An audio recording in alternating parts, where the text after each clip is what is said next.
ভোলার দৌলত খান উপজেলার উত্তর জয়নগর ইউনিয়নের ৪ নম্বর ওয়ার্ডে আশ্রয় প্রকল্পের ঘরপ্রাপ্তদের কাছ থেকে চাঁদা আদায়ের অভিযোগ উঠেছে ভূমি অফিসের কর্মকর্তাদের বিরুদ্ধে। অভিযোগ অনুসারে সহকারী কমিশনার শাওন মজুমদারের নির্দেশে অফিস সহকারী মোহাম্মদ আতিকুল্লাহ চৌকিদার তোফাইলের মাধ্যমে প্রতি ঘর থেকে ৬,০০০ টাকা আদায়ের চেষ্টা করেছেন। অভিযোগের সত্যতা নিশ্চিত করতে সাংবাদিকরা উপজেলা নির্বাহী কর্মকর্তার সঙ্গে যোগাযোগ করলে তিনি তদন্ত এবং যথাযথ ব্যবস্থা নেওয়ার আশ্বাস দেন।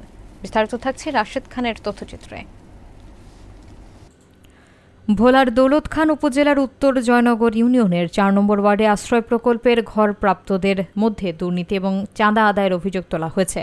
স্থানীয় সূত্রে জানা গেছে, দৌলত খান ভূমি অফিসের সহকারী কমিশনার শাওন মজুমদারের নির্দেশে অফিস সহকারী মোহাম্মদ আতিকুল্লাহ চৌকিদার তোফাইলের মাধ্যমে প্রতি ঘর থেকে ৬,০০০ টাকা আদায়ের চেষ্টা করেছেন।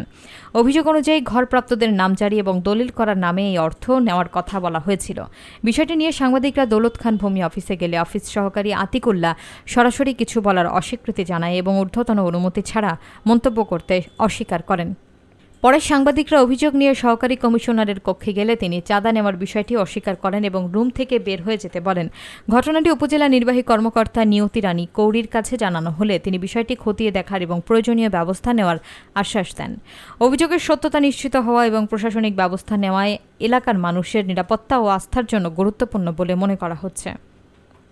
ভূমি অফিস থেকে একটা ফোন আইছে, বলছে যে দেখেন তোহেল ভাই, আপনাদের কাগজগুলো ডিসি অফিসারে দিছে, এখন এটা দলিল করতে হবে, এখন আমাদের তহবিলে তো টাকা নেই, এখন কি করা যায়? তখন বললাম যে আপনি কী করেন?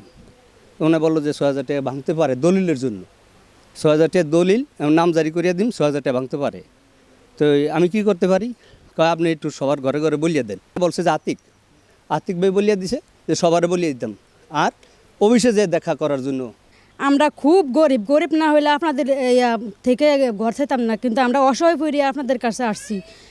এসিলেন্ডে ফোন দিয়া তফেলের কাছে বলছে, তফেলে আবার আমার ঘরে দিতে আছে যে করছে তোরা সবাই টাকা লাইন কর, তো ঘরে দলিল দিয়া দিব।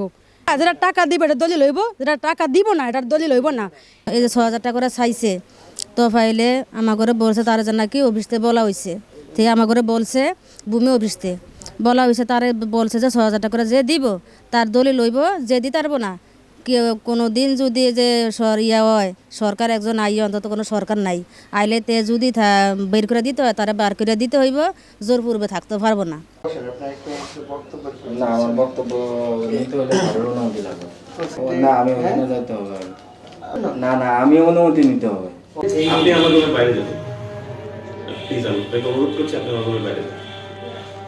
সমস্যা নেই, আমি আপনার রুমের বাইরে যাব। আপনি বলেন স্যার, তো অবশ্যই কথা বলবেন, প্লিজ আপনাদের বিষয়টা বুঝে যাবেন প্লিজ। আসলে এই অভিযোগটি আমি আপনার কাছ থেকে শুনলাম, এরকম যদি কোনো বিষয় থেকে থাকে আমরা অবশ্যই তদন্ত সাপেক্ষে সেটার ব্যবস্থা গ্রহণ করব।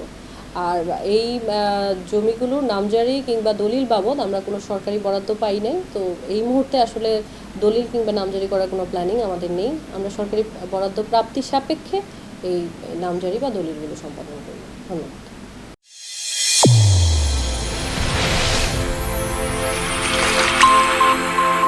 চ্যানেল A1 হৃদয়ের স্পন্দন।